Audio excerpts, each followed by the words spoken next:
Assalamualaikum warahmatullahi wabarakatuh.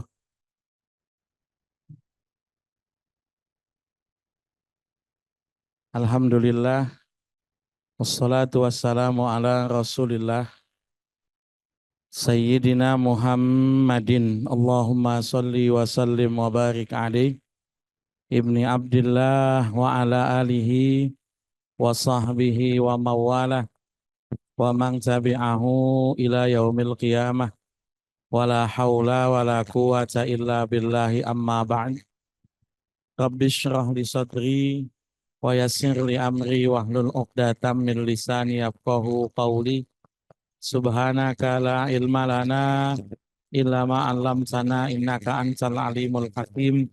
Allahumma inna na'udzubika min ilmin la yanfa' wa min qalbin la yahsha wa min amalin la yurfa' wa min du'ain la yustajabu lah. Hadirin jamaah taklim Kamis siang Masjid Sari Asi yang mudah-mudahan dirahmati oleh Allah Subhanahu wa taala. Amin. Amin Allahumma amin. Alhamdulillah, pada siang hari ini kita bisa sama-sama berkumpul, bersilaturahim, bermuwajahah, beriktikaf. Mari sama-sama kita niati iktikaf kita ini dengan niatan talabul ilm. Kita lanjutkan bahasan taklim kita tentang haji dan umroh. Aslinya yang wajib ngaji ini yang sudah akan berangkat, wajib ngaji ya. Kalau yang masih agak lama berangkat belum wajib, tapi ini bagian dari harapan kita, dari doa kita. Mudah-mudahan semuanya terpanggil menjadi tamu Allah insya Allah ya.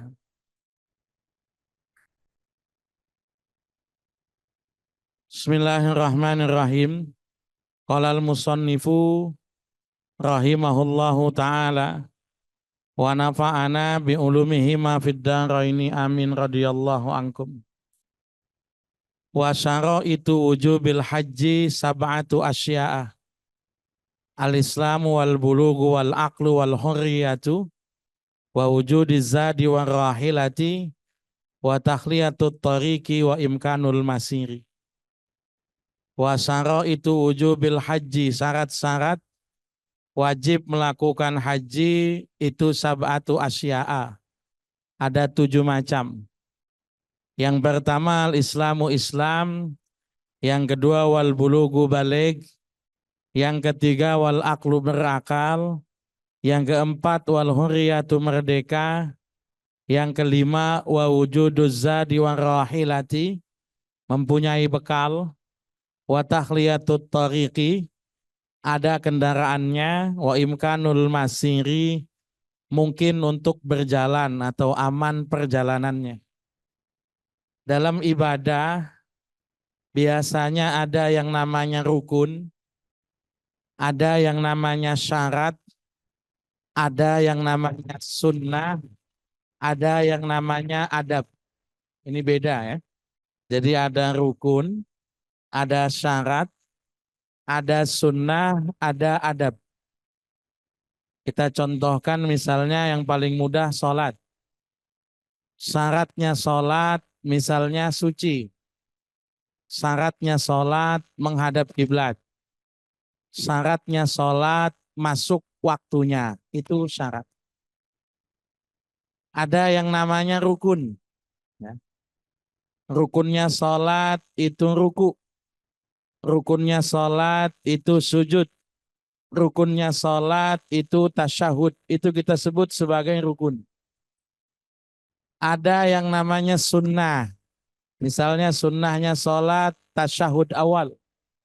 Sunnahnya sholat mengangkat tangan. Sunnahnya sholat bersedekap. Sunnahnya sholat kunut misalnya di waktu subuh. Itu sunnah. Nanti ada adabnya. Ada. Adabnya sholat misalnya memakai pakaian terbaik. Itu adab. Adabnya sholat misalnya zikir sesudah sholat. Itu adab ya. Nah, haji pun sama. Ada syarat wajib, artinya kalau syarat ini belum terpenuhi, maka belum wajib orang melakukan ibadah haji. Baru wajib itu kalau yang 7 ini terpenuhi. Satu Islam, ya maklum ini. Kalau nggak Islam ngapain dia ke sono? Seandainya dia non Muslim, maksain berangkat juga paling nggak bisa masuk gitu kan. Dulu nggak bisa masuk ya. Yang kedua balik, cukup umur. Katakanlah secara umur laki-laki atau perempuan remaja itu katakanlah misalnya 15 tahun, itu balik. Kalau ada anak belum balik melakukan ibadah haji, hajinya sah, tapi tetap kena tuntutan haji lagi kalau sudah balik, tetap kena. Dulu pernah kejadian Nabi Muhammad SAW itu pergi haji satu kali. Mungkin ibu-ibu nggak percaya, Nabi kan tinggal di Arab, kok pergi haji cuma satu kali. Yang kita hitung haji rukun Islam itu sesudah turun ayat walillahi 'alan nasi hijjul baiti man istata'a ilaihi sabila. Itu baru disebut haji wajib. Sebelum turun ayat ini, haji belum wajib. Nabi semasa di Mekah, sebelum hijrah, sudah berkali-kali haji. Tapi tidak disebut sebagai haji Islam, tidak. Kenapa tidak disebut sebagai haji Islam? Disebut haji Islam itu ketika sudah diperintahkan Allah. Jadi ketika belum turun ayat haji, berarti belum ada kewajiban haji. Kewajiban haji itu turunnya tahun ke-8. Nabinya baru sempat haji tahun ke-10, 2 bulan. Sesudah Nabi pulang haji, Nabi tutup usia. Nabi meninggal dunia, wafat. Ya. Jadi Nabi hanya pernah haji 1 kali, dan ketika Nabi haji, banyak sekali orang Islam yang ikut haji bersama dengan Nabi. Maka disebut hajinya Nabi sebagai haji wada, haji pamitan, karena ternyata umurnya Nabi nggak lama dari habis pulang haji. Diperkirakan yang ikut haji bersama dengan Nabi tahun segitu, tahun 10, ada 124 sampai 125 ribu orang. Gimana ngitungnya tuh? Kalau ibu-ibu gimana ngitungnya, tanya, ngitung dari kepala onta yang dipotong. Tuh, ngitung. Karena orang kan butuh makan, makan. Kita hitung 1 onta itu makannya 100 orang. Jadi kalau ontanya 10, berarti kira-kira orangnya 1000. Tuh, ontanya 10. Ontanya 100, orangnya 10.000. Ontanya kira-kira 1000, berarti 100.000 orang. Ya. Ada kepala onta itu 124 sampai 125 rata-rata. Ya. Maka kemudian satu onta itu rangsumnya, makanannya 100 orang kira-kira. Banyak di antara orang yang pergi haji, orang Islam, tapi nggak kenal sama Nabi, nggak kenal. Maka kejadian itu. Nabi pernah pada waktu haji itu ketemu dengan rombongan. Nabi tanya, manil kaum, ini orang mana nih, kata Nabi. Rombongannya jawab, al-muslimun. Kita orang-orang Islam, jawabnya begitu. Ya. Orang yang ditanya sama Nabi tanya balik, waman anta, ente siapa? Nanya-nanya gitu kan. Rasul jawab, Rasulullah, saya Rasulnya. Kalau situ orang Islam, saya Rasulnya. Nggak lama ada ibu-ibu lagi gendong bayi. Tapi gendongnya bukan gendong begini. Dalam hadis disebut itu dibopong ya, ditaruh di atas pundaknya, dibopong. Nanya ibu-ibu yang bawa bayi ini, bawa balita, nanya sama Nabi, alihada hajjun, apakah anak kecil ini seandainya melakukan rukun haji, berarti hajinya dianggap, kata Nabi, na'am, walaki ajrun, kamu gendong anak ini, hajinya anak ini sah, kamu juga dapat pahala gendongnya, tapi belum disebut hajatul Islam. Belum. Jadi mohon maaf, kalau kira-kira punya duit itu, ya daftarin haji, berangkatinnya kalau udah balik, berangkatin. Kalau sekarang aman, kalau sekarang. Nah sekarang orang kalau mau daftar minimal usia 12 tahun. Dan kalau masa tunggunya lama, itu kemungkinan bukan cuma balik, udah bangkotan ini anak, udah ya. Udah tua kira-kira itu ya, kira-kira begitu ya. Kemudian lagi berakal sehat, nggak gila, merdeka, ya, bukan budak. Wa wujuduz zadi, ada bekal. Bekal itu ongkos diri pulang pergi, belanja untuk keluarga yang ditinggal. Ada ayat dalam Al-Quran, wa tazawwadu fa inna khairaz zadi taqwa. Apa yang disebut sebagai bekal itu? Yang disebut sebagai bekal, yang perlu ibu-ibu pikirin satu, ongkos naik hajinya. Itu satu, ongkos naik haji. Misalnya store porsi 25 juta, nanti pelunasan berapa? Itu disebut sebagai bekal. Biasanya kalau jamaah haji Indonesia udah dipikirin pemerintah tuh, ya. Dapat apa namanya? Dapat makanan. Nah, ada living cost kan begitu, dapat makan. Yang penting buat dipikir adalah tinggalan untuk keluarga yang ditinggal. Haji pergi sekalian suami istri, ninggal anak, ninggal. Berapa orang? 4.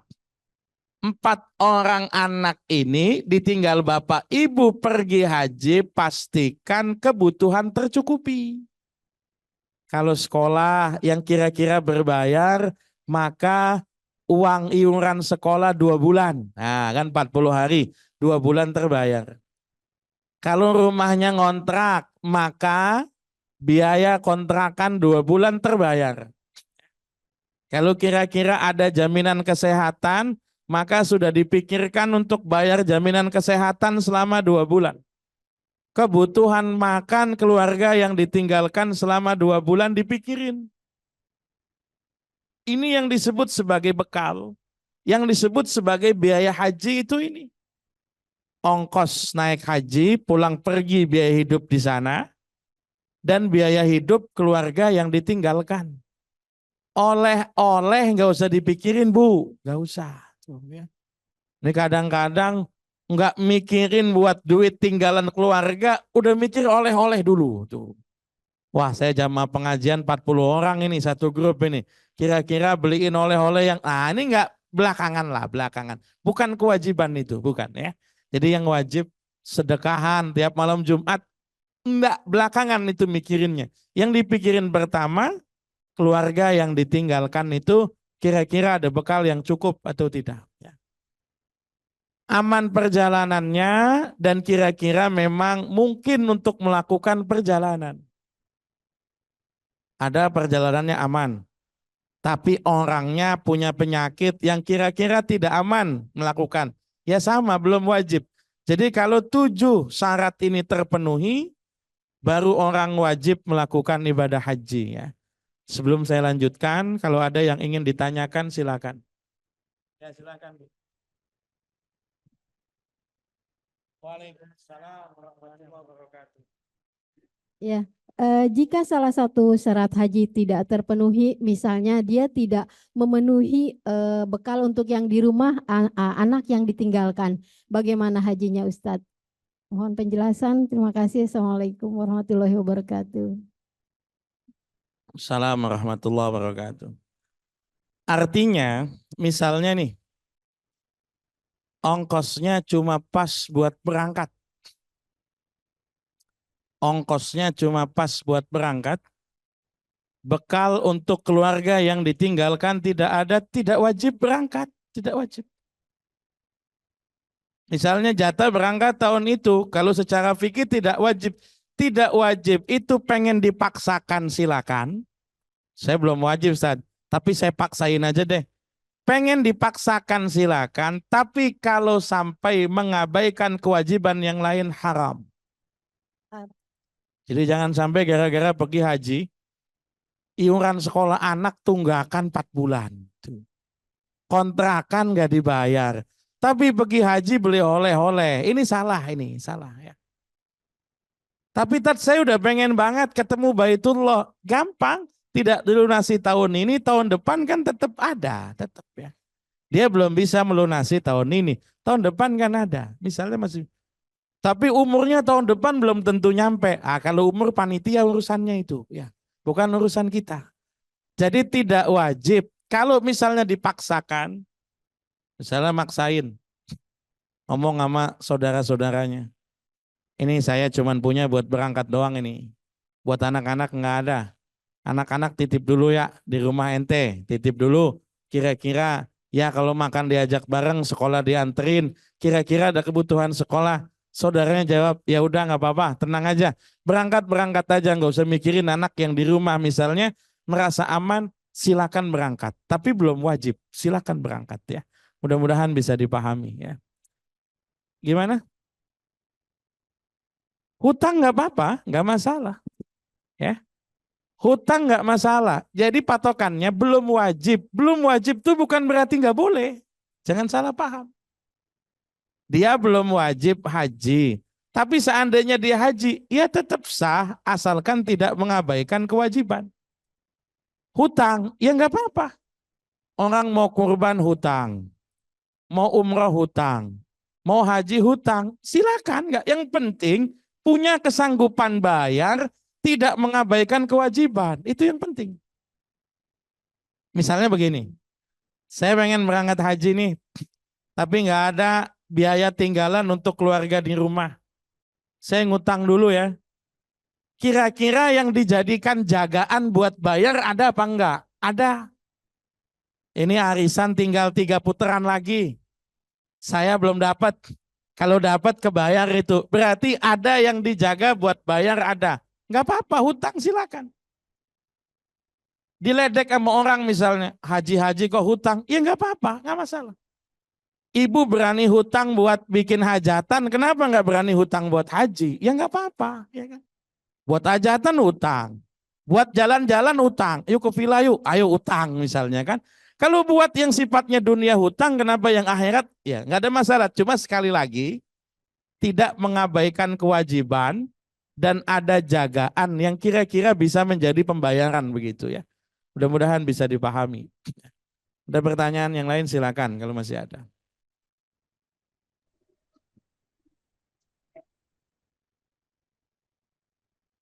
Oke, kalau tidak ada saya lanjutkan.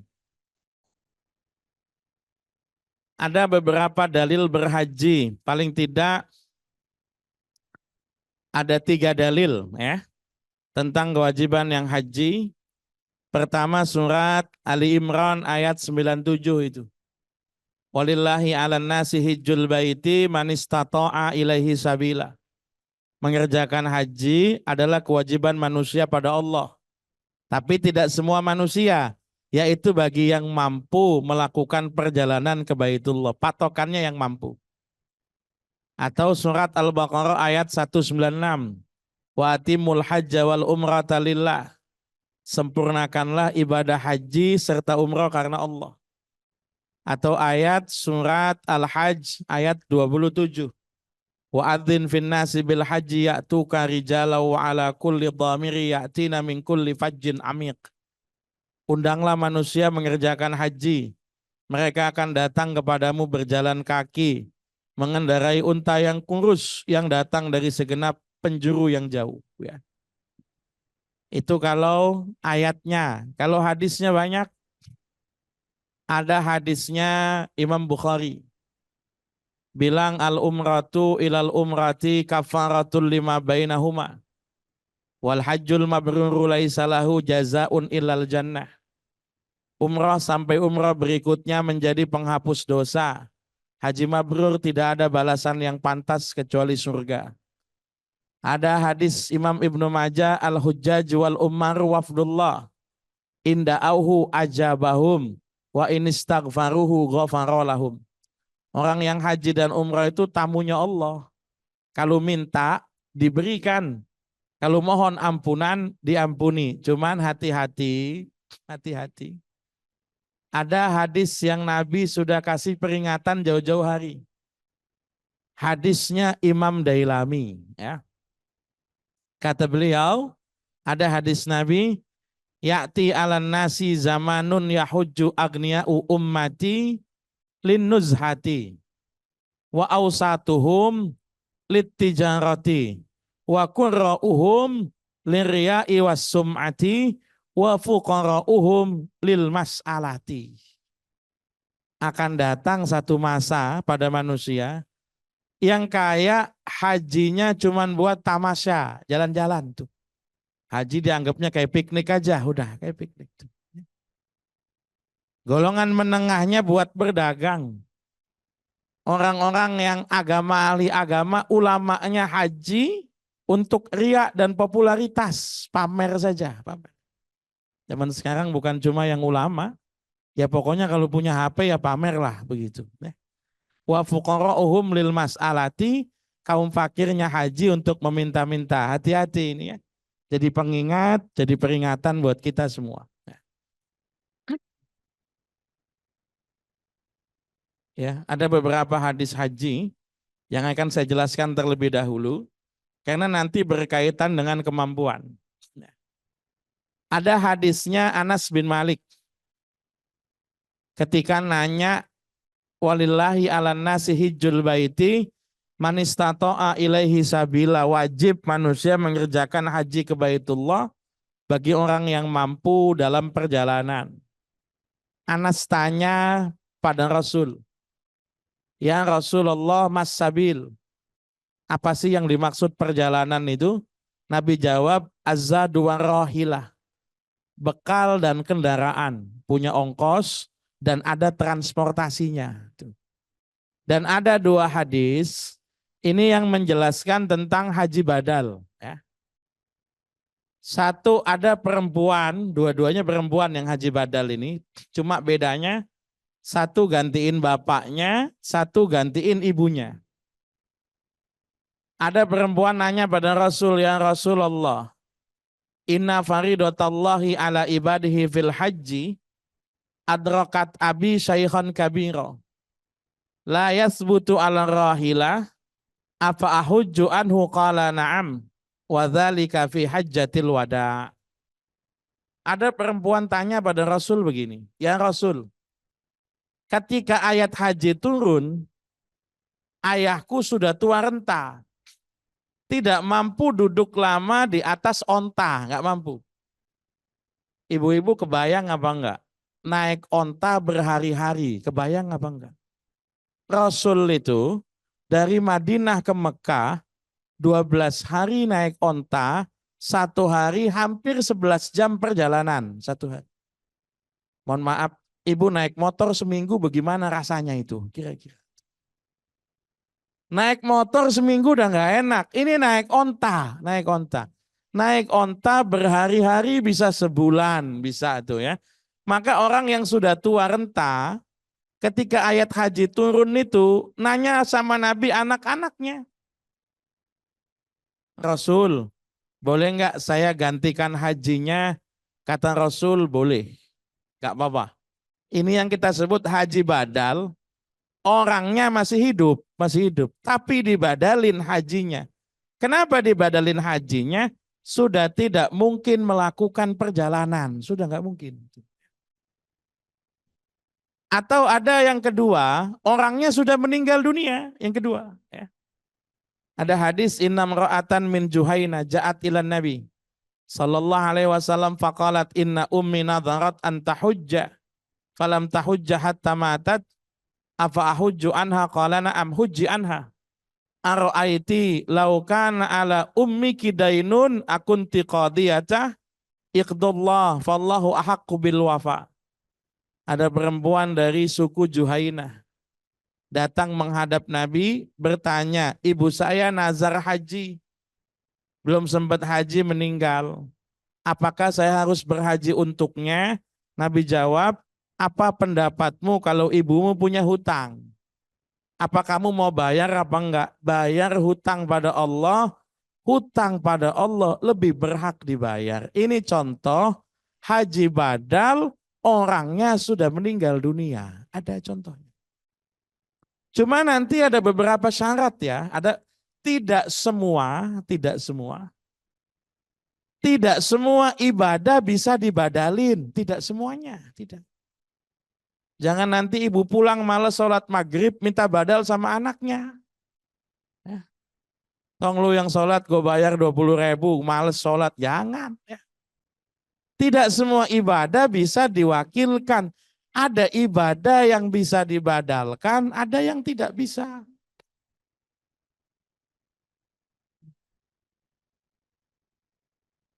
Ada orang ketika haji, labbaiknya unik. Yang lain bacanya labbaik Allahumma labbaik. Satu orang ini ngomongnya labbaik an syubrumah. Artinya aku penuhi panggilanmu untuk syubrumah. Rasul tanya, man syubrumah? Syubrumah itu siapa? Qala akhun li, au qaribun li. Syubrumah itu saudaraku Nabi, saudara saya. Saya hajiin buat dia. Nabi tanya, hajajta an nafsik, kamu udah haji apa belum? Saya belum, tapi saya hajiin saudara saya. Dilarang oleh Nabi, Nabi bilang, hujja'an nafsik, summa hujja'an syubruma. Tahun ini kamu haji untuk dirimu saja. Tahun depan baru badalin untuk syubruma. Tahun depan. Artinya syarat orang haji badal, kalau dianya, syarat orang haji badal itu, kalau dianya sudah pernah haji. Kalau dianya belum pernah haji, nggak bisa haji badal itu nggak bisa. Ya. Ini yang tadi sudah kita bahas, yang disebut mampu itu ya fisik, finansial, keamanan, transportasi. Kalau terpenuhi semua, berarti wajib haji. Rukunnya haji ada 4. Ya, ada 4, dalam kitab lain 5. Tahallul itu masuk bagian rukun haji umroh dalam sebagian kitab lain. Tapi kalau dalam kitab takrib itu 4. Wa arkanul haji arba'atun al-ihramu ma'an niyati wal wuqufu bi arafata wat tawafu bil baiti was sa'yu bainas safa wal marwati.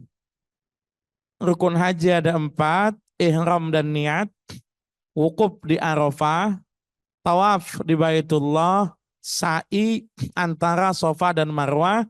Nanti yang kelimanya potong rambut ya, tahallul ya. Rukunnya umroh ada 3, ada 4 menurut sebagian kitab ya. Bedanya hanya wukuf. Jadi kalau haji ada wukufnya, kalau umroh itu tidak ada wukufnya, tidak ada. Jadi kalau haji itu ihram, wukuf, tawaf, sa'i, potong rambut. Kalau umroh, ihram, tawaf, sa'i, potong rambut. Bedanya hanya pada wukuf. Makanya sebagian orang itu nyebut umroh itu haji kecil. Umroh itu haji kecil sebutnya. Sampai pernah ada orang nanya sama saya, Ustadz apa hukumnya? Orang pulang umroh itu dipanggil apa? Ya panggilan suka-suka lah kalau panggilan. Ya. Di Arab tuh ya nggak ada istilah pulang haji dipanggil haji ya nggak ada ya. Di Indonesia, di Asia Tenggara ya Malaysia, Brunei ya, sebagian Thailand, sebagian Filipina itu kalau pulang haji dipanggil haji. Ya kalau nggak dipanggil haji ya nggak apa-apa, namanya juga bukan haji nggak apa-apa. Ya. Oke, sebelum saya lanjutin, kalau ada yang mau ditanyakan silakan. Ya silakan.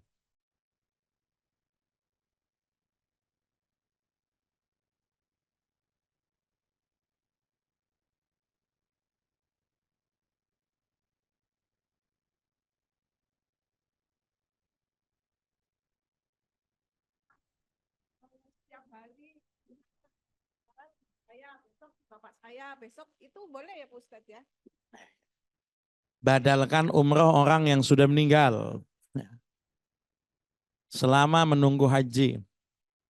Ya. Di bulan haji kan? Ya nggak apa-apa, nggak masalah. orang itu nanti kita lihat pada waktu datang ke tanah suci, hajinya akan haji apa? Ada 3 macam haji.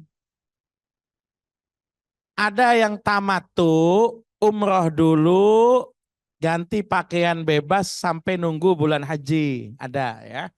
Namanya tamattu. Misalnya haji-haji yang gelombang awal tuh. Yang berangkat terus ke Madinah dulu.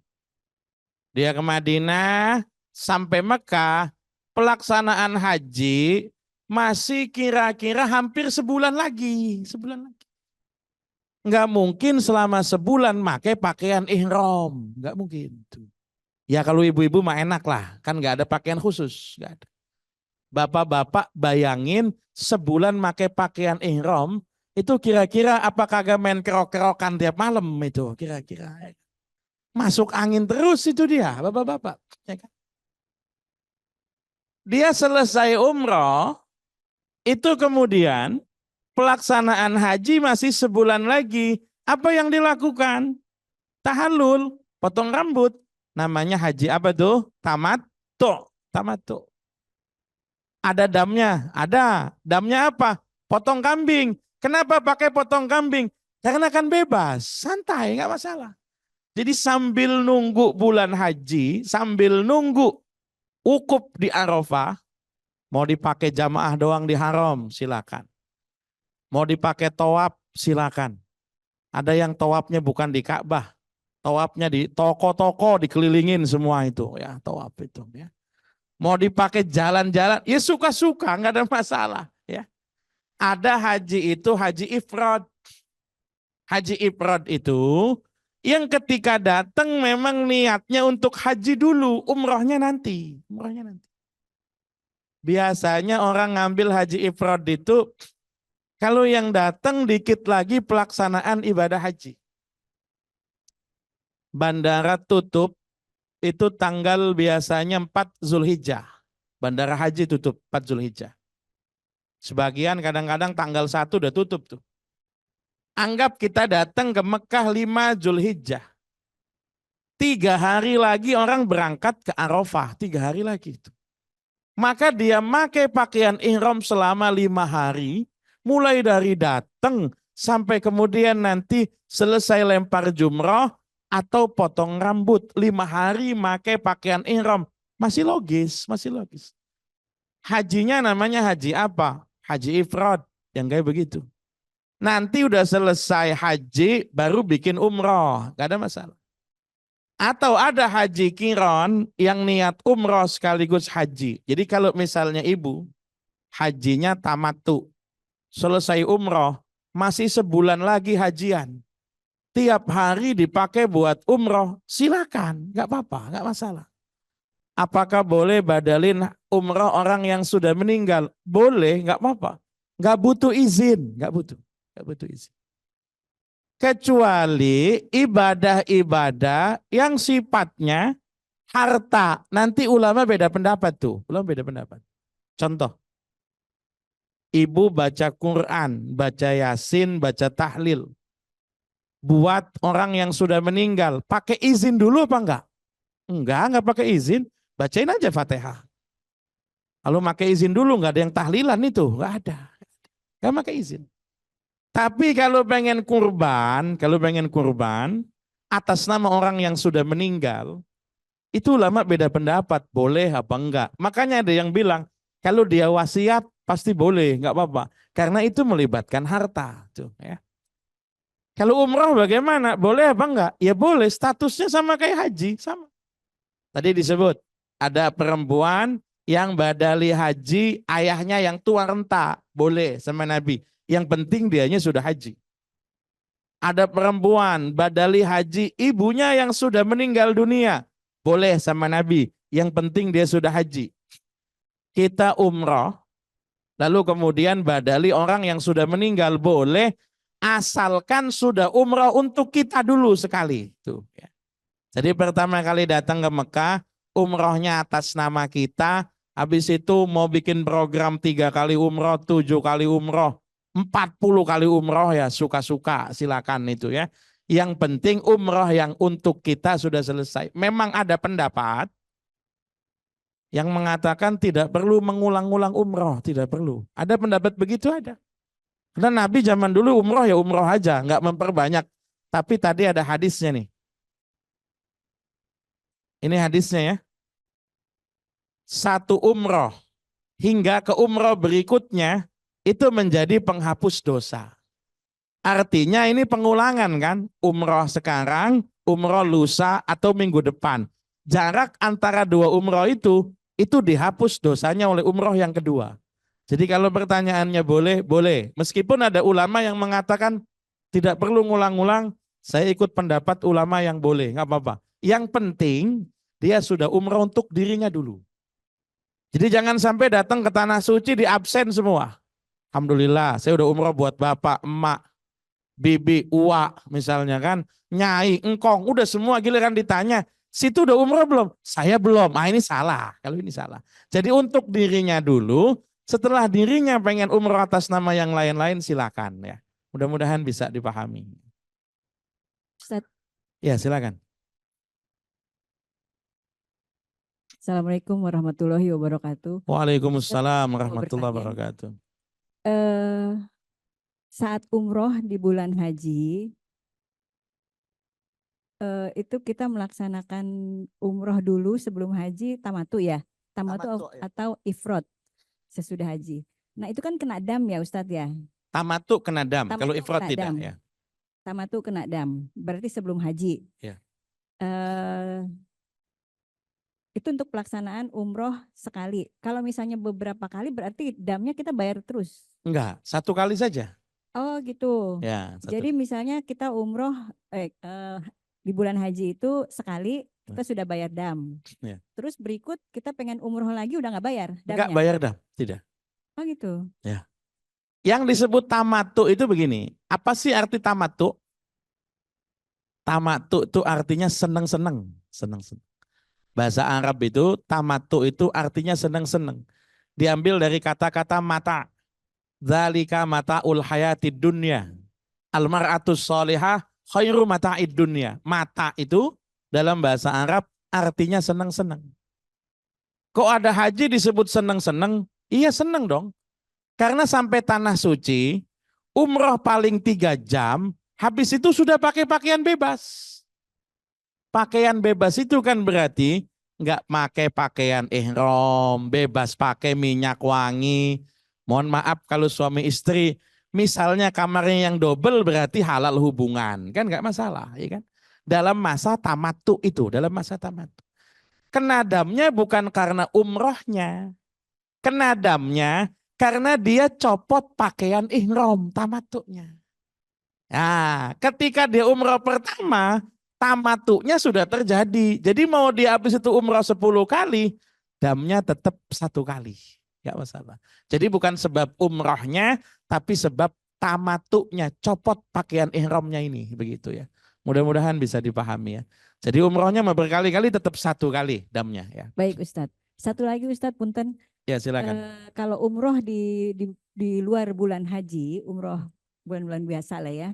Nah itu untuk ba'dal umroh orang tua diwakilkan, misalnya kalau bapak harus diwakilkan oleh anak laki-laki misalnya, atau siapapun yang jenis kelamin laki-laki. Ibu diwakilkan oleh perempuan bisa. Nah kalau misalnya bertukar gitu bisa nggak Ustadz? Atau harus perempuan, laki-laki, laki-laki yang membadalkannya? Oh ya. Pelaksanakan badalnya Oke, maksudnya. Terima kasih. Ibadah itu nggak kenal jenis kelamin. Satu-satunya ibadah yang beda jenis kelamin itu tutup aurat. Tutup aurat.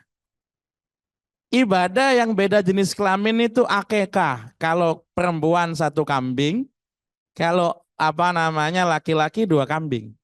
Tapi ibadah di luar itu enggak ada beda jenis kelamin, tidak ada. Contoh, ibu kurban, ya 1 kambing. Suaminya kurban, ya 1 kambing, sama, enggak beda. Enggak gini kan, kalau saya mah yang kurban 1, tapi kalau suami mah yang kurban harus 2. Tidak. Ibadah tidak mengenal. Nah kita lihat di hadis ini, Pertama, dia badalin ayahnya. Anak perempuan ini, perempuan itu kemudian berkata, ya kan? Perempuan badalin ayah, ya boleh. Atau kemudian yang kedua, perempuan badalin ibu, boleh, nggak apa-apa. Jadi tidak berlaku jenis kelamin.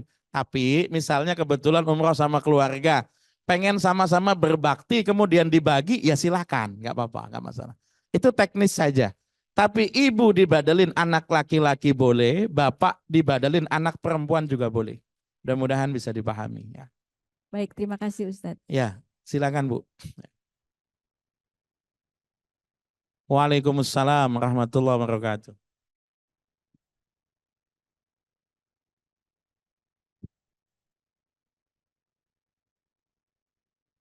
Mau tanya Ustadz, sekarang kan untuk berhaji kan waktunya lama. Ya, betul. Seperti di Surabaya itu 34 tahun baru untuk ini. Nah terus misalnya anak itu udah umur 50 lebih gitu. Itu lebih baik umroh aja atau haji tapi nunggunya sekian tahun gitu. Kalau menurut Ustadz yang mana yang baik gitu? Oke. Ya, kalau menurut saya yang mana yang baik itu balik pada kondisi keuangan keluarga ya. Iya. Ya, kalau menurut saya yang baik dua-duanya ya, haji juga ya umrah juga gitu ya. Tapi misalnya pengen milih salah satu silakan, nggak apa-apa. Sebab dalam posisi ibu di Indonesia itu belum ada yang wajib, belum ada. Ibu sudah daftar haji, ditarik lagi, memang ibu belum wajib, belum wajib. Orang disebut wajib itu, disebut wajib haji, kalau dia sudah waktunya berangkat bisa melunasi pelunasan haji, itu disebut wajib. Tapi kalau baru punya uang misalnya anggap 25 juta, ini pengen saya setorkan porsi haji, atau saya pakai umroh, suka-suka, silakan. Dua-duanya nggak wajib kok. Umrohnya yang nggak wajib, hajinya juga tidak wajib. Biasanya kalau saya lihat umur. Yang nanya misalnya umur sudah anggap misalnya 60, 70. Gimana Ustaz? Saya bilang umroh aja lah Bu, umroh aja, nggak apa-apa. Tapi saya pengen haji, ya nggak apa-apa, nanti suruh anaknya bayarin lagi, kata saya gitu kan. Umroh aja gitu kan. Tapi kalau kira-kira masih ada kemungkinan, ya lebih baik haji. Yang jadi masalah tuh begini, Kita itu rata-rata di Indonesia, itu kan baru mulai kerja umur 20-30. Umur 20-30, rata-rata begitu kan. Anggap lulus SMA begitu, mulai kerja umur 20-30. Mulai bisa saving uang umur 30-40. Udah keluarga, anggap misalnya tempat tinggal juga udah tepat lah. Anggap kalau ngontrak udah bisa settle ya gitu ya. 30-40. Maka biasanya orang baru mulai daftar haji, rata-rata orang itu umur 40. Biasanya begitu. Baru mulai punya sisihan untuk kemudian daftar. Nanti dari umur 40 ini kita hitung begitu kan. Dari umur 40 ini kita hitung. Umur 40 kalau jatahnya 30 tahun lagi, itu berarti ya rata-rata haji di usia 70. Di usia 70. Jadi orang nanya sama saya, orang Indonesia kok kalau haji tua-tua, apa yang muda-muda nggak pengen? Ya pengen lah, kalau ditanya pengen. Cuma memang antriannya panjang. Dan nggak lucu juga kalau kita doa, ya Allah antrian sebelum saya matiin semua gitu. Nggak bisa juga kan. Haram juga itu kan, haram juga. Maka statusnya belum ada yang wajib, baru punya uang nih misalnya. Baru punya uang, anggap misalnya 25 juta. Store porsi haji yang nggak wajib, berangkat umroh yang nggak wajib, pengen milih yang mana, terserah keluarga. Ada yang modelnya store haji dulu, nggak usah dipikirin. Bisa berangkat ya alhamdulillah, nggak bisa berangkat berarti nabungin buat anak.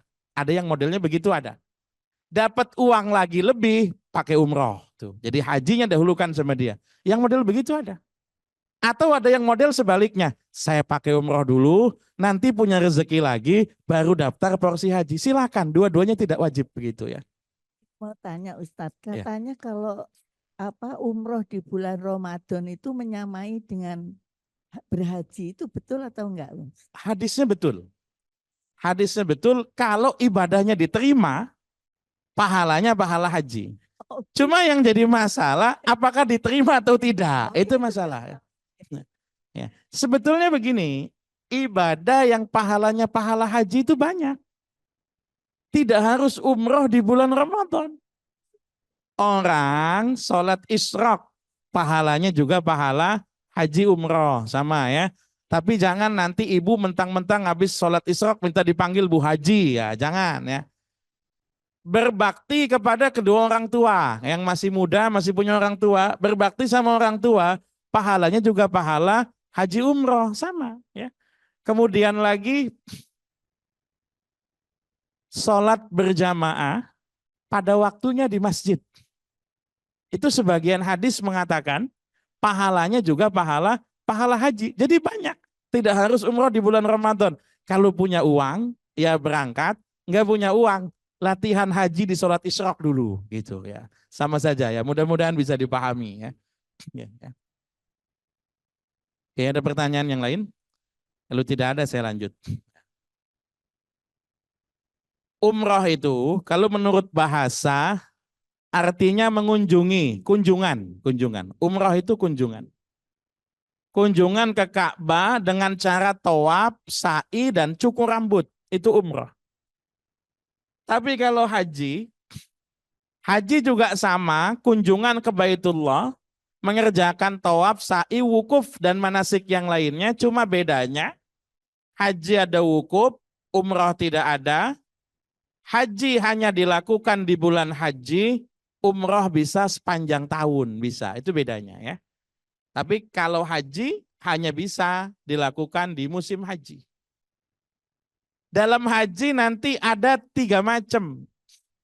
Ada yang disebut rukun haji, ada yang disebut wajib haji, ada yang disebut sunnah haji. Kalau sunnah nggak kita bahas bedanya rukun dan wajib. Bedanya apa?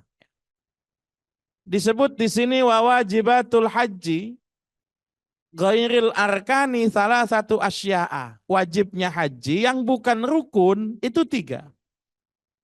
1 al-ihramu minal miqati, ihram dari miqat. Miqat itu tempat yang ditentukan oleh Rasul mulai niat umroh atau mulai niat haji. Itu miqat. Yang kedua, ramyul jimaris salasi, melempar jumroh yang 3.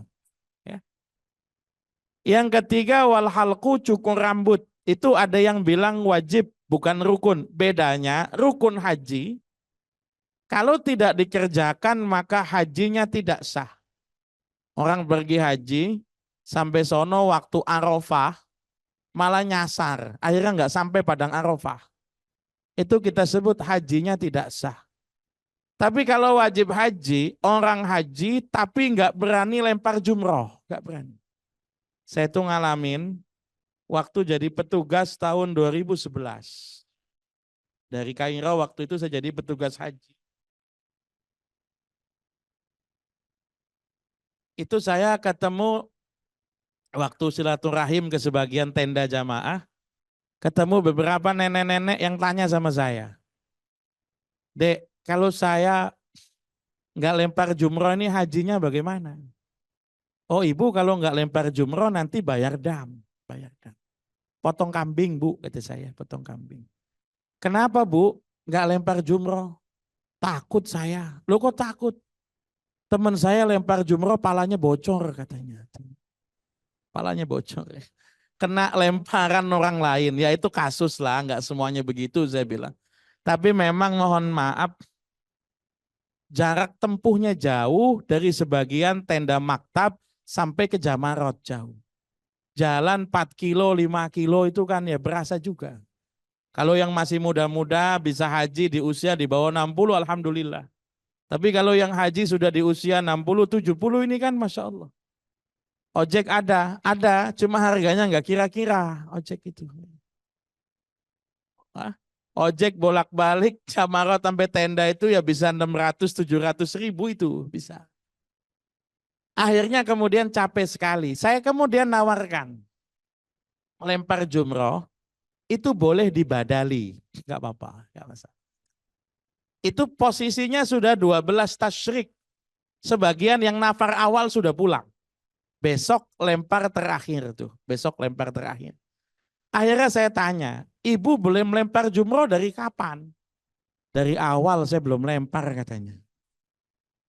Ini kan kalau kita ngambil nafar sani, berarti kan kemudian kita ngelemparnya berapa tuh? 10 kali. Kan gitu, 10 kali.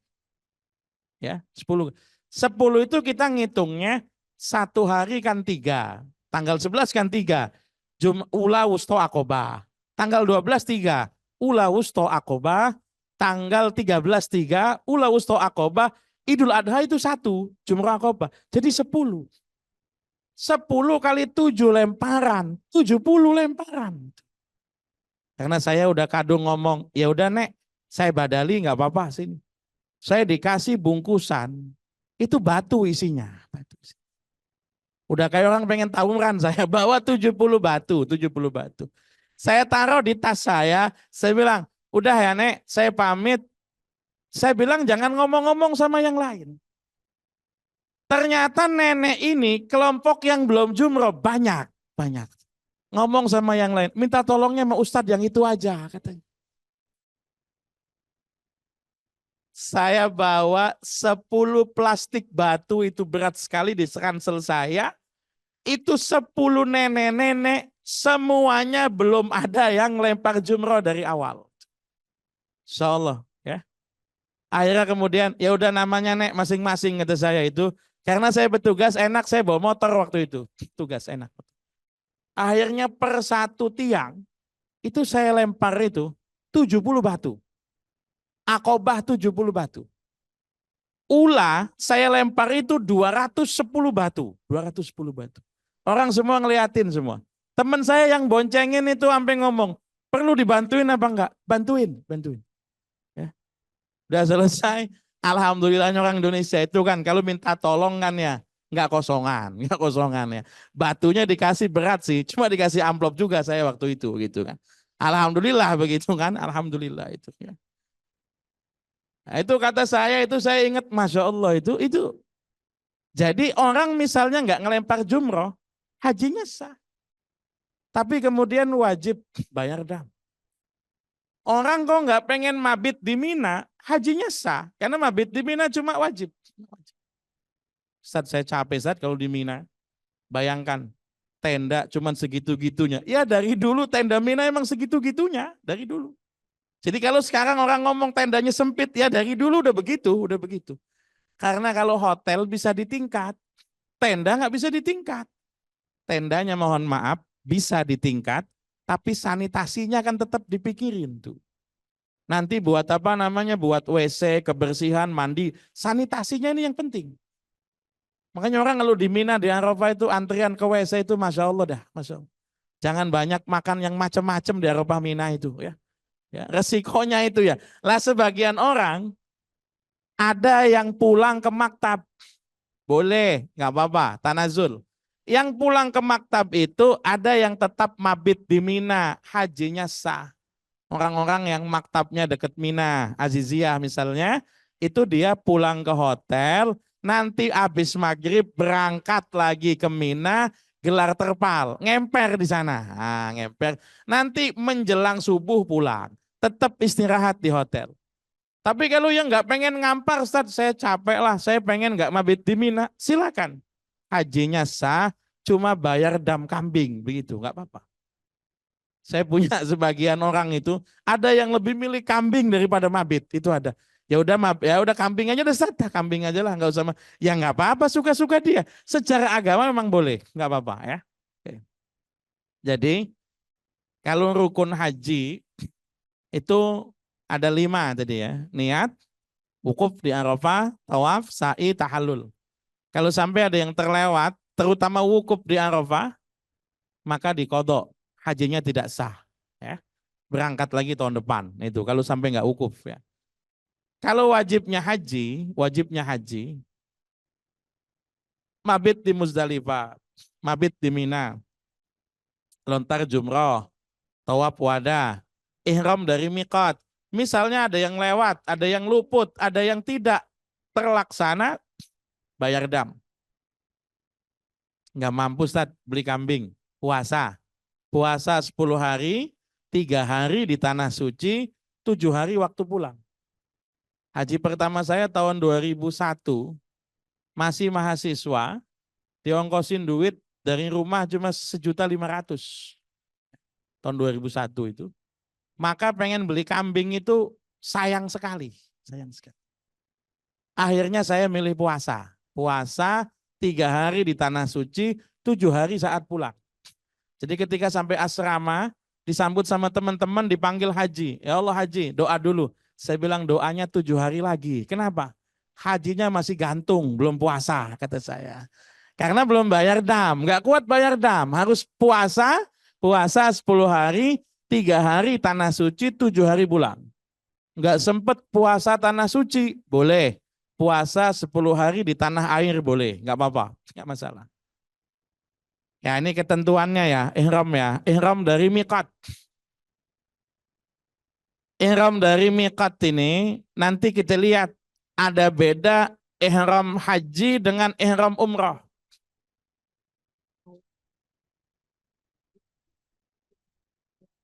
Kalau ihram umrah, kalau dari luar Mekah atau ihram haji dari luar Mekah, kalau berangkat dari Madinah, Dzulhulaifah, Bir Ali. Bir Ali itu sumur Ali artinya. Dulu Sayyidina Ali bin Abi Thalib gali sumur di situ. Ya. Ada masjidnya Dzulhulaifah atau Bir Ali itu miqat. Nah, yang pakai kereta cepat, miqatnya di kereta. Kalau pakai kereta cepat. Ya. Karena kereta cepat itu tidak melewati Dzulhulaifah, cuma melewati jalur yang sejajar dengan Dzulhulaifah. Biasanya nanti kalau naik kereta cepat itu diumumkan. Sebentar lagi kita akan memasuki miqat. Silakan niat umroh misalnya, atau niat ihram, atau niat haji silakan. Kalau dari Jeddah langsung ke Mekah, itu Bandara King Abdul Aziz Jeddah itu sudah bisa dijadikan miqat. Zaman Nabi belum ada. Zaman Nabi belum ada Bandara Jeddah, belum ada. Bahkan zaman Nabi Jeddah itu belum menjadi miqat, belum. Jeddah menjadi miqat itu kira-kira tahun 1000 Hijriah. Ketika banyak orang yang lewat pelabuhan, datang ke Mekah itu datangnya lewat Jeddah.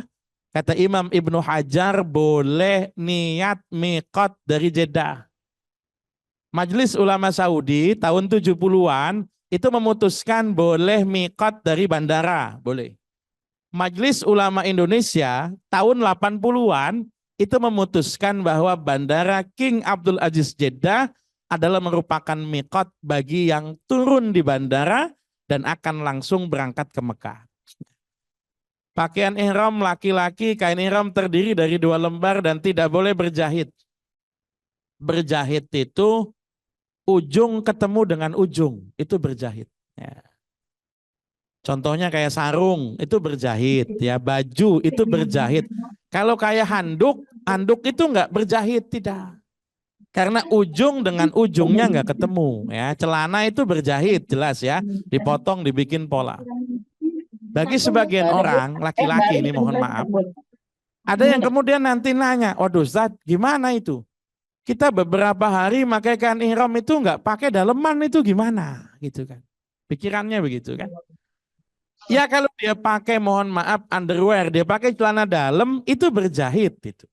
Ya. Ihramnya tidak sah.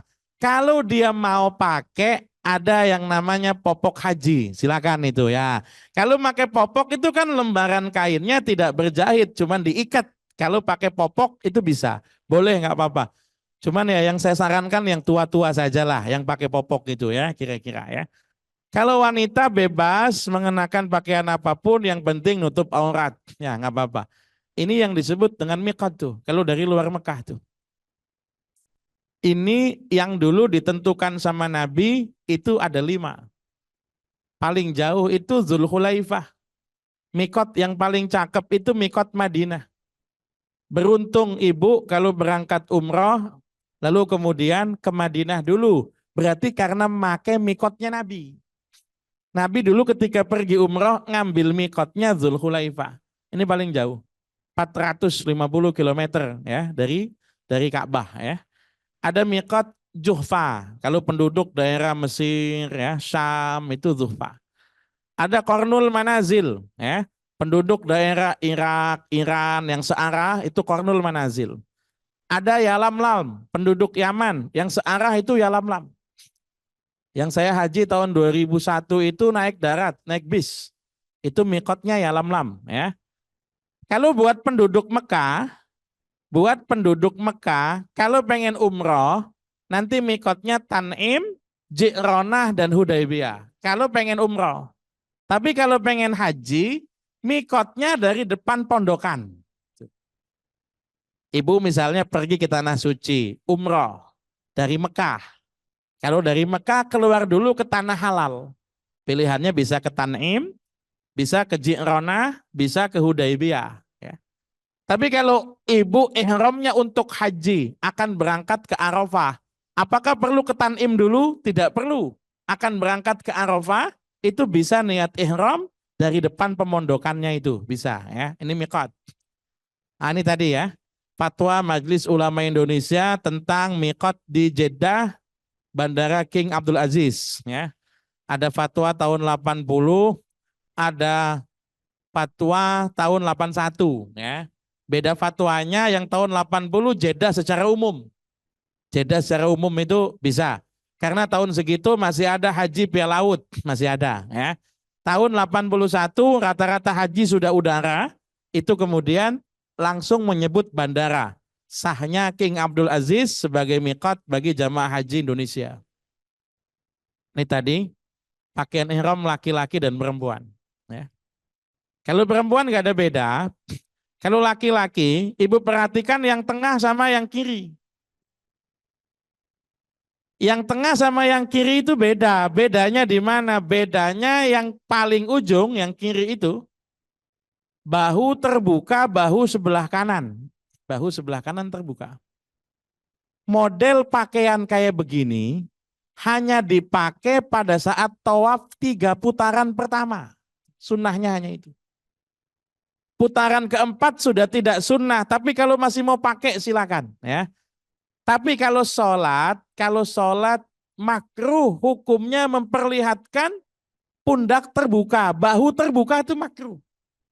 Sebab kadang-kadang saya lihat masih ada sebagian jamaah haji yang entah manasiknya di mana, ketika sholat bahu terbuka. Ini Rasul nggak ngajarkan, tidak. Yang Rasul ajarkan ketika tawaf bahu terbuka 3 putaran pertama. Alasannya begini. Dulu Nabi itu difitnah.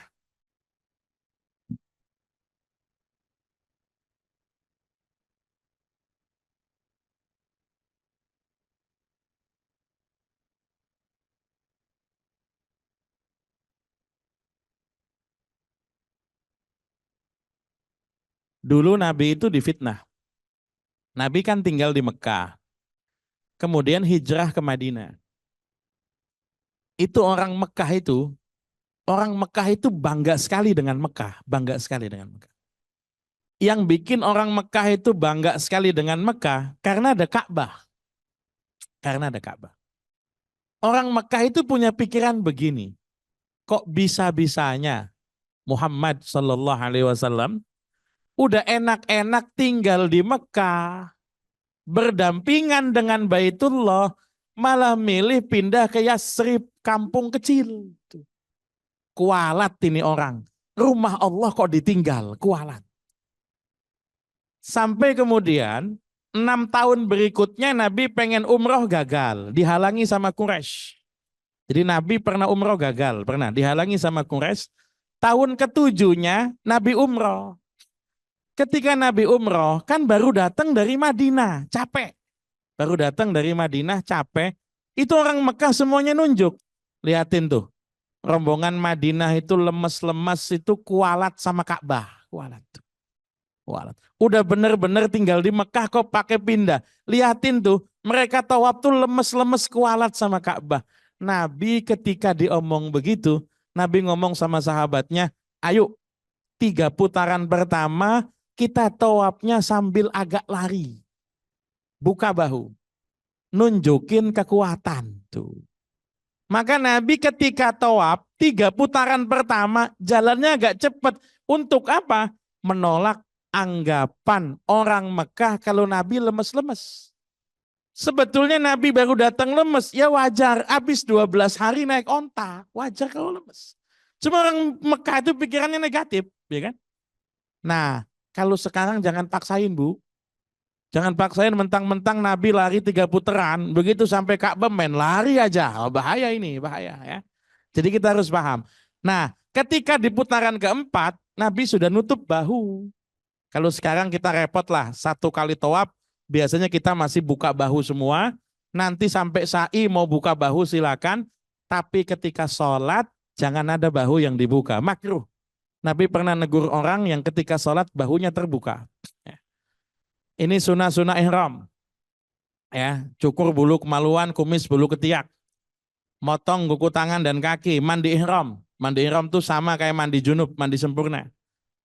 Makai minyak wangi di badan sebelum niat ihram masih boleh. Kalau sudah niat ihram nggak boleh. Kadang orang nanya, kita ini nggak boleh pakai minyak wangi, Ustaz. Nggak boleh pakai minyak wangi ketika sudah niat. Nawaitul umrata wa ahramtu biha lillahi ta'ala. Nggak boleh itu pakai wangi-wangian. Atau labbaika Allahumma umratan kalau umrah. Kalau haji nawaitul hajja wa ahramtu bihi lillahi ta'ala. Labbaika Allahumma hajjatan. Kalau sudah niat tidak boleh pakai wangi-wangian. Sebelum niat masih sunnah pakai minyak wangi di badan. Laki-laki sunnah pakai kain ihram warna putih, kemudian sholat sunnah 2 rakaat sebelum niat ihram. Ya. Rakaat pertama baca al-kafirun, rakaat kedua baca al-ikhlas. Saya kalau sendirian, misalnya umrah atau apa, mandinya di masjid. Di Tan'im, mandinya di Masjid Tan'im. Di Hudaibiyah, mandinya di Masjid Hudaibiyah. Di Ji'ronah, biasanya full, kamar mandinya juga agak lebih nggak enak dibanding Tan'im, tetap mandinya di masjid. Tapi kalau ngajak istri, mandi di hotel. Mandi di hotel, sampai sana tinggal sholat, lalu kemudian niat ya. Tapi yang paling bagus bagaimana? Sesuaikan dengan kondisi aja. Kalau masih memungkinkan mandinya di tempat miqat, mandi di miqat. Tapi kalau kemudian tidak memungkinkan, jangan ya. Mudah-mudahan bisa dipahami.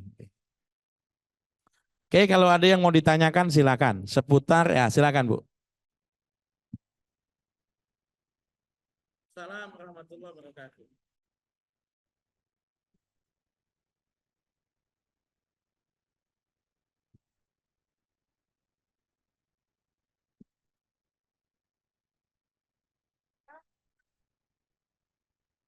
Pakai pewangi Pak Ustadz. Nah, terus setelah mau umroh, mau ya itu ternyata kok masih wangi Pak Ustadz. Berarti kan saya nggak niat memakai saat mau menjalani umroh itu ya Pak Ustadz. Itu gimana Pak Ustadz? Apakah sah? Bismillahirrahmanirrahim. Pertama harus dibedakan dulu. Sedang umroh atau sedang tawaf sunnah. Ini beda. Nah, kalau sedang tawaf sunnah dia nggak umroh. Dia cuma ke masjid, begitu sampai masjid tawaf. Memang sunnahnya kalau masuk Masjidil Haram dan memungkinkan, sunnahnya kita tawaf. Beda kalau kita masuk ke masjid, sunnahnya tahiyatul masjid. Kita masuk ke masjid, sunnah tahiyatul masjid, nggak sempat tahiyatul masjid, baca al-baqiyatus sholihat. Subhanallah, walhamdulillah, wala ilaha illallah, wallahu akbar, wala haula wala quwata illa billahil aliyyil azim. Kalau nggak sempat tahiyatul masjid. Kalau kebetulan punya wudu, bacanya 1 kali. Kalau nggak punya wudu, sunnahnya 3 kali. Kalau nggak punya wudu. Tapi kalau kita masuk Masjidil Haram, sunnahnya bukan lagi tahiyatul masjid, tapi sunnahnya melakukan tawaf. Tawaf sunnah. Yang ngiteri Ka'bah 7 putaran. Kalau laki-laki dia nggak pakai pakaian ihram. Dia pakai pakaian biasa saja. Orang yang tawaf sunnah pakai minyak wangi nggak apa-apa. Karena bukan sedang ihram, nggak apa-apa. Ada orang yang tawafnya memang dalam rangka umroh. Sudah berangkat dari miqat, niat ihram, lalu kemudian tawafnya bagian rukun umroh. Kalau tawaf bagian rukun umroh tidak boleh pakai minyak wangi. Kalau pakai minyak wangi sebelumnya nggak apa-apa. Saya pakai mukena, sebelumnya mukenanya dicuci pakai pewangi, nggak apa-apa. Ya, tidak masalah ya, nggak masalah ya. Yang nggak boleh dengan sengaja mepet-mepet tempat yang kita tahu pasti mengandung minyak wangi. Ka'bah itu pasti diminyakin. Pasti diminyakin. Tolong kalau masih niatnya umroh tidak mendekat megang-megang yang kita tahu di situ ada minyak wangi. Kalau yang bukan minyak wangi nggak apa-apa. Misalnya ibu di hotel, habis makan, cuci tangan, sabun, wangi, nggak apa-apa, nggak masalah. Kita lewat ruangan, lalu kemudian apa? Kena semprotan parfum, misalnya Stella, nggak apa-apa. Tapi jangan kita lewat mau ke masjid, banyak tukang minyak wangi, lalu kemudian minta semprotin. Kalau itu pasti kena pelanggaran. Atau mepet-mepet sengaja nempel-nempel pegang Ka'bah yang kita sudah tahu itu wangi. Tapi kalau kasusnya ibu pakai mukena yang sudah dicuci pakai pewangi, nggak apa-apa. Kalau itu nggak masalah ya. Kalau sudah niat baru kita pakai minyak wangi itu nggak boleh ya. Mudah-mudahan bisa dipahami ya. Oke, saya akan jawab dulu, ada pertanyaan di kolom chat ini.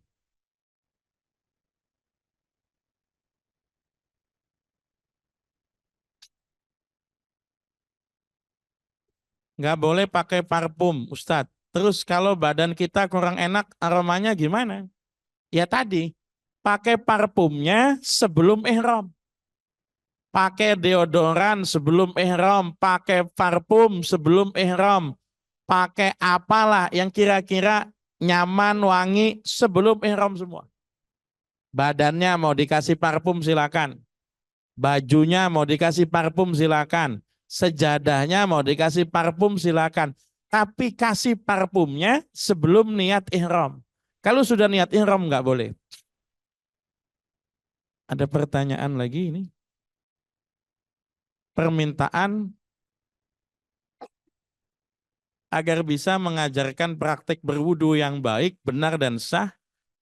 Karena dikhawatirkan selama kita berwudu selama ini ada yang salah atau malah jadi sia-sia, mohon diajarkan prakteknya Pak Ustadz. Terima kasih.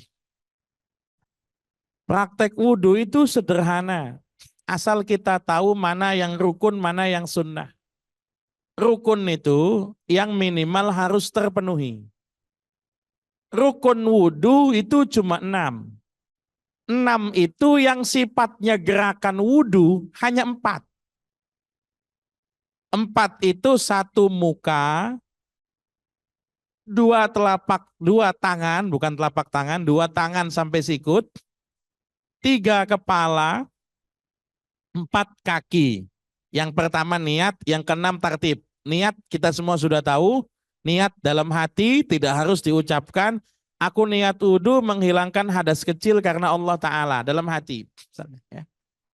Lalu kemudian yang wajib dulu nih. Kalau yang wajib hanya 4 tadi. Basuh muka. Basuh muka itu yang penting kena airnya ngalir mulai dari awal tumbuh rambut, di jidat, di dahi, di kening, sampai batas dagu. Ya. Mulai dari sini sampai batas dagu. Kalau nyampingnya ujung pipi ketemu dengan ujung pipi. Pipi itu berujung di kuping. Nggak ada ceritanya belakang kuping kita sebut pipi. Nggak ada, ya kan? Pipi itu berhentinya di kuping sini. Maka dari ujung kuping sampai ujung kuping, ini kalau nyampingnya. Ya. Tapi kalau atas bawah dari mulai tumbuh rambut di kening sampai batas dagu sini. Ya. Ini wajib kena air, kulitnya, bulunya kena air semua. Tuh, ya. Jadi kalau orang kumis, kumisnya juga kena air, orang punya jenggot, jenggotnya kena air, jenggot yang nempel di dagu. Kalau yang sudah lewat dagu, sudah nggak wajib, sunnah. Tuh. Hati-hati yang punya kumis-kumis tebel, hati-hati itu ya, pastiin memang kena ya. Kumis itu atau jenggot, nanti kita lihat. Kalau kulitnya kelihatan, kulitnya wajib kena.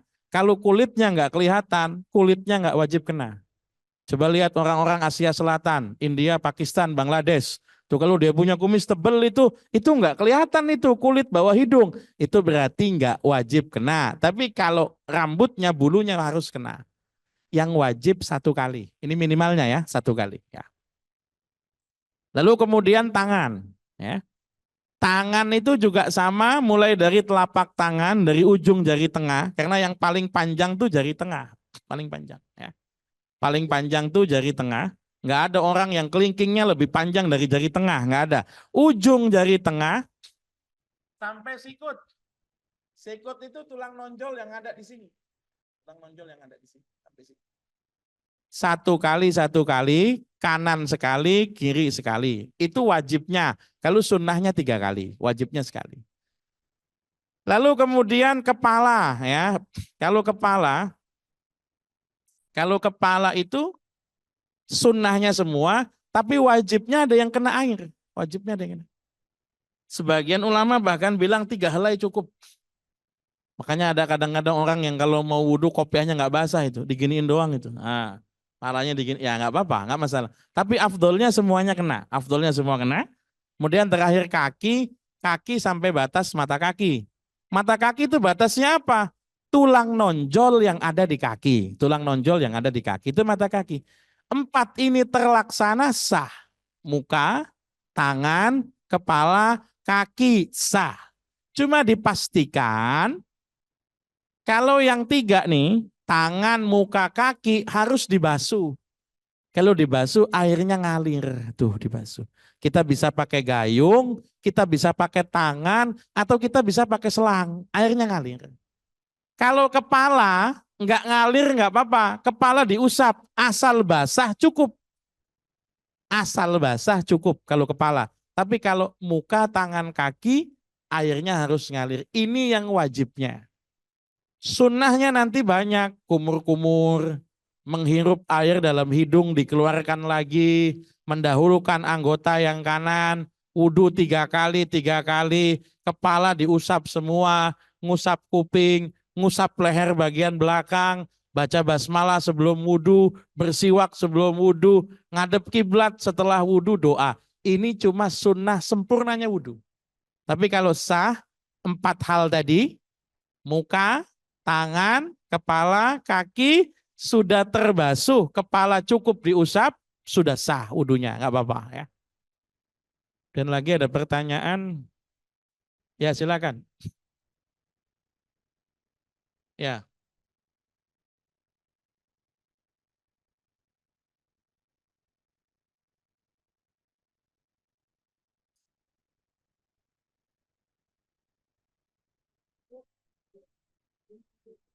Kalau basuh itu pakai air.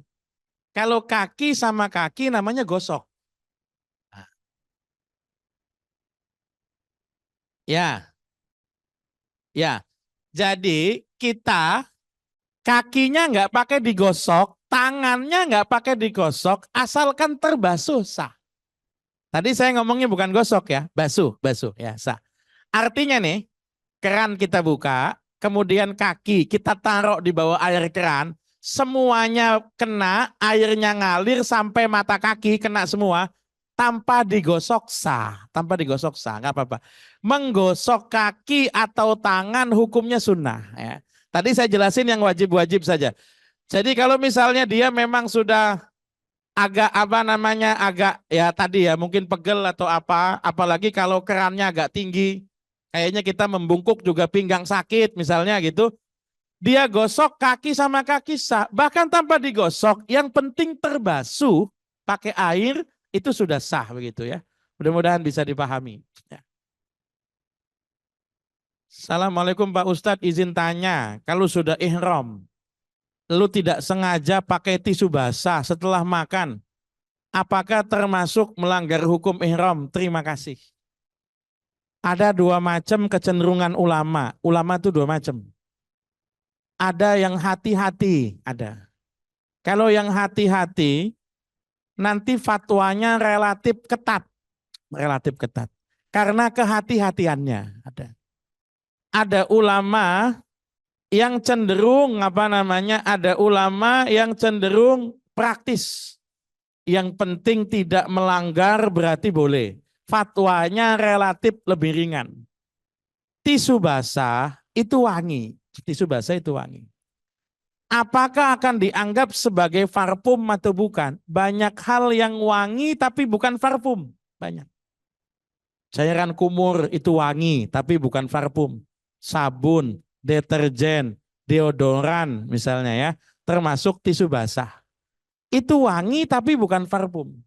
Kira-kira kalau dipakai jangankan tidak sengaja, sengaja bagaimana? Kalau menurut ulama yang hati-hati, pokoknya kalau wangi berarti parfum. Ini kalau yang hati-hati begini, jangankan pakai parfum. Laki-laki, mohon maaf, kalau dia merokok, nge-vape, aromanya buah-buahan, berarti juga sama, pelanggaran, karena hitung-hitungannya wangi. Pakai yang ketat begitu. Tapi kalau ulama yang nganggapnya yang haram itu parfum, parfum itu mayuk sodubihi litatoyubi, sesuatu yang ketika diproduksi memang penggunaannya sebagai parfum. Jadi kalau misalnya orang pakai tisu basah, tisu muka, pakai kolonyet, pakai apa begitu, yang penggunaannya wangi tapi bukan parfum, menurut sebagian ulama nggak apa-apa. Jadi pakai tisu basah, kalau kita pakai fatwa ulama yang ini, ya nggak apa-apa, karena bukan parfum begitu ya. Mudah-mudahan bisa dipahami. Kalau kaki itu dari lutut sampai ke bawah telapak kaki, atau cukup mata kaki sampai telapak kaki yang kena air. Nah ini, ada wajibnya, ada sunnahnya. Yang wajib kaki, kalau kita hitung dari bawah, itu telapak kaki sampai mata kaki. Telapak kaki sampai mata kaki. Cuma yang perlu hati-hati nih, yang perlu hati-hati itu sela-sela jari. Perlu hati-hati itu. Kenapa kita menggosok, kita gosok-gosok itu kaki, memastikan sela-sela jari terbasuh oleh air, memastikan. Ya, kalau tanpa digosok, saya nggak digosok, tapi saya yakin. Soalnya tadi sengaja kerannya itu saya posisikan di bawah sela-sela jari semua. Yakin dia, silakan, nggak masalah. Ya. Tapi kalau wah saya kalau nggak digosok ini nggak yakin misalnya. Kalau harus menggosok, maka gosok itu fungsinya memastikan sela-sela jari itu terbasuh air semua. Ini yang wajib. Sunnahnya sampai mana? Sunnahnya itu sebagian ada yang menghitung betis, sebagian ada yang menghitung dengkul. Kenapa begitu? Karena Nabi dulu bersabda, makin banyak anggota badan yang kena air wudhu makin bagus. Ada sunnah wudhu namanya al-ghurr wa tahjil. Maksudnya gimana? Contoh nih, tangan wajibnya sampai sikut. Tapi sampai bahu, sampai ketek kita kenain air wudhu misalnya. Itu sunnah. Ya. Kaki wajibnya sampai mana? Mata kaki. Tapi kita sampai betis, sampai dengkul silakan. Itu sunnah. Tapi melakukan sunnah jangan sampai meninggalkan wajib. Hati-hati di sebagian tempat wudhu yang kemudian tidak dipisah laki perempuan. Hati-hati. Kalau di masjid alhamdulillah aman. Biasanya dipisah. Tempat wudhu laki-laki di mana, tempat wudhu perempuan gimana. Tapi kadang-kadang di objek-objek wisata, kadang-kadang juga di bandara di mana banyak tempat wudhu bersama laki dan perempuan. Akhirnya apa? Orang copot kerudung misalnya, ya kan? Orang kemudian apa namanya angkat rok tinggi-tinggi. Ya ini bahaya. Bukan bahaya buat yang ngelihat, bukan. Bahaya pertama karena kita ngebuka aurat. Kalau kita pastikan di situ tidak ada orang, nggak apa-apa. Maka yang paling aman di tempat-tempat yang sifatnya bersama, wudunya gantian perempuan sama perempuan. Supaya nanti bisa nutupi di belakangnya, tidak kebuka auratnya begitu ya. Mudah-mudahan bisa dipahami ya.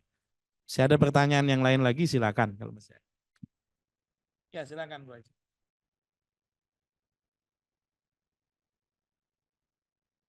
Waalaikumsalam warahmatullahi wabarakatuh.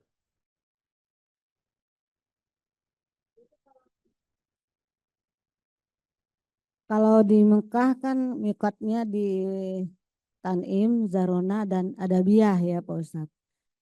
Pertama, kenapa yang banyak pemberangkatan mikot itu di daerah di Tanim dan Zarona, di Adabiyah agak jarang gitu Pak Ustadz. Pertama pertanyaannya.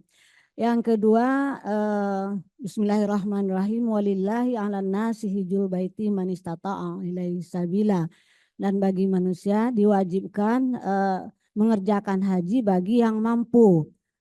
Kalau sudah mampu tidak melaksanakannya, yaitu meninggalnya seperti Yahudi dan Nasrani gitu Pak Ustadz. Mohon penjelasannya. Assalamualaikum warahmatullahi wabarakatuh. Assalamualaikum warahmatullahi wabarakatuh. Ya. Saya jawab dari yang nomor 2 dulu. Ya. Memang ada hadis, ya. Orang yang sudah mampu, lalu kemudian tidak haji, disebut oleh Nabi mata maitatan jahiliyatan. Insa'a mata Yahudian wa insa'a mata Nasranian. Orang yang mampu tapi kemudian tidak haji itu matinya mati jahiliyah, suka-suka dia. Pengen mati cara Yahudi monggo, pengen mati cara Nasrani monggo, silakan. Tapi patokannya disebut mampu itu siapa? Itu patokan. Kalau dulu yang disebut mampu ini cuma ini dulu.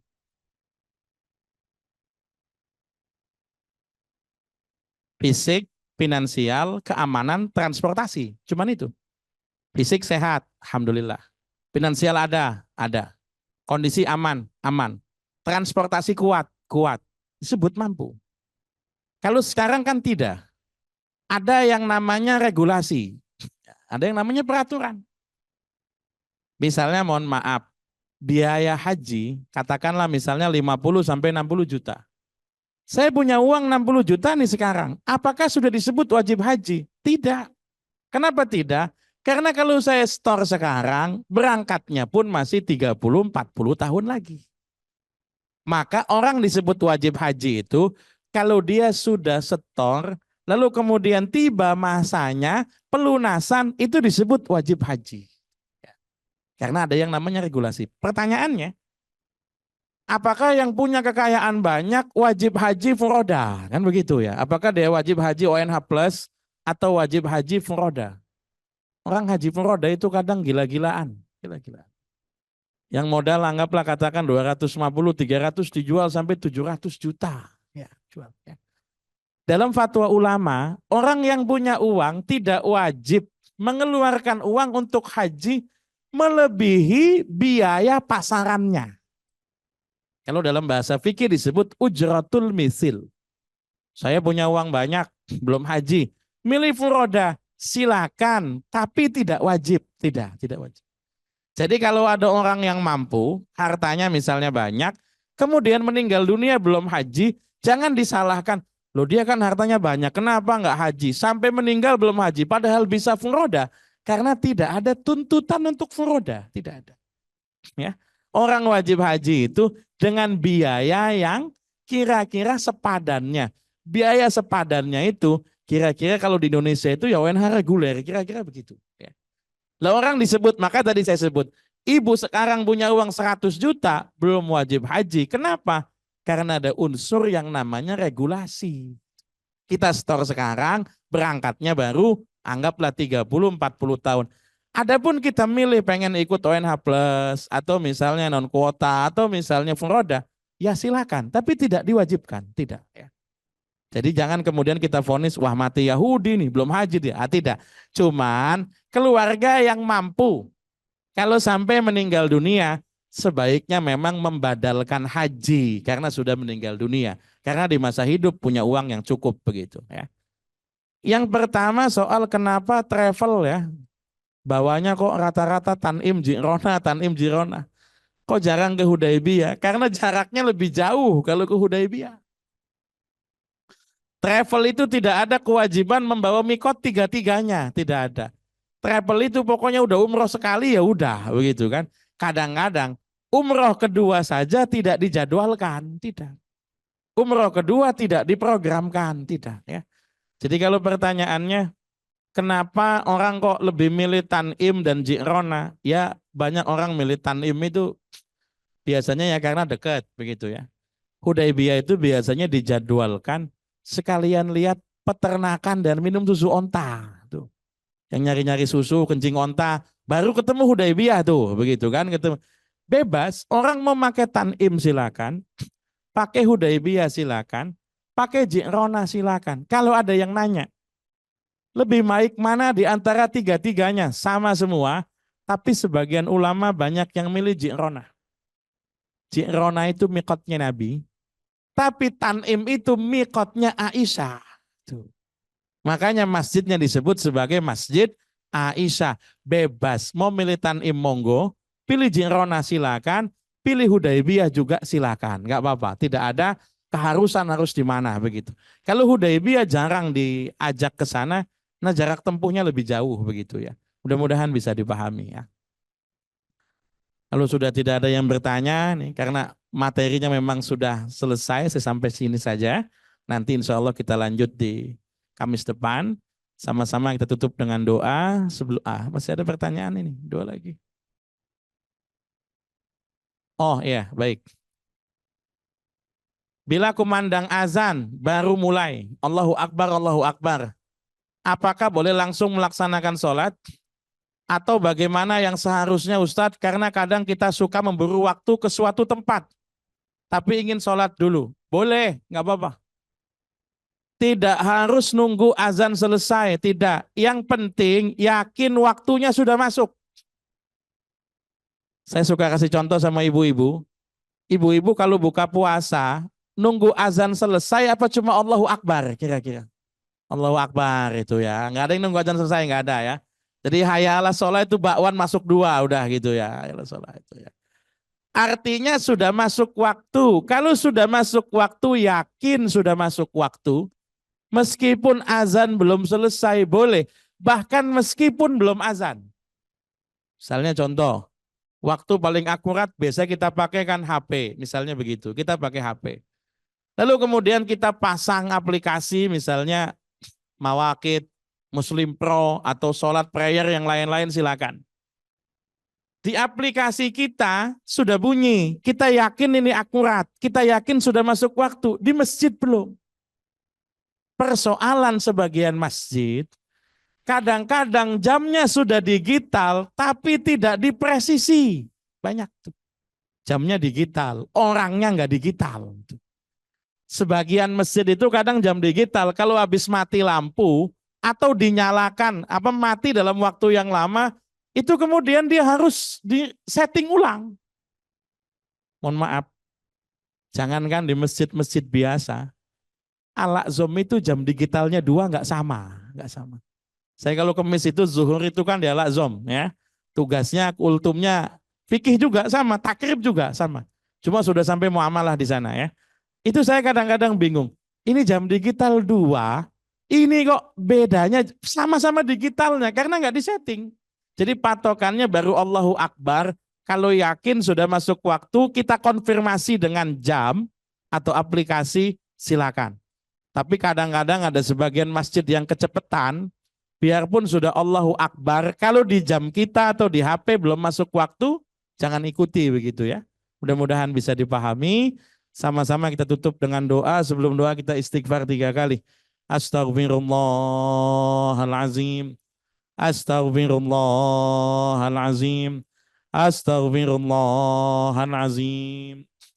Bismillahirrahmanirrahim. Alhamdulillahirabbil alamin. Hamdan yuwafi ni'amahu wa yukafi'u mazidah.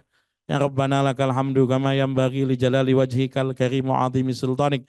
Allahumma shalli ala sayyidina Muhammadin al-Fatihi lima uglik wal khatimi lima sabaq nasiril haqqi bil haqq wal hadi ila siratikal mustaqim sallallahu alaihi wa ala alihi wa ashabihi haqqa qadri wa miqdarihil azim. Allahumma lakal hamdu syukra wa lakal mannu fadla wa anta rabbuna haqqa wa nahnu abiduka riqa wa anta lam tazal lidzalika ahla. Allahumma ya muyassira kulli asir wa ya jabira kulli kasir wa ya sahiba kulli farid wa ya mughniya kulli faqir wa ya muqawwiya kulli dha'ib wa ya ma'mana kulli mahib. Yassir alaina kulla asir fataisirul asiri alaika yasir. Allahumma ya man la yahtaju ilal bayani wa tafsir hajatuna ilaika katsir wa anta alimun biha basir wa khabir. Rabbana hab lana min azwajina wa dhurriyyatina wa talamidhatina qurrata a'yun waj'alna lil muttaqina imama. Rabbana hab lana minas salihin. Rabbana atina fid dunya hasanah wa fil akhirati hasanah wa qina adzabannar. Wassallallahu ala sayyidina Muhammad wa ala alihi wa sahbihi wa sallam. Da'wahum biha subhanakallahumma wa tahiyatum biha salam. Wa akhiru da'wahum alhamdulillahi rabbil alamin. Ada yang nanya terakhir, Ustadz maaf kalau wudhu niatnya ngilangin ngantuk. Datang waktu sholat, wudhu belum batal, tidak sah untuk sholat. Kalau wudhunya cuma ngilangin ngantuk. Ya, jadi kalau ada orang wudhu niatnya bukan menghilangkan hadas, ngilangin ngantuk saja. Datang waktu sholat, wudhu lagi begitu ya. Assalamualaikum warahmatullahi wabarakatuh.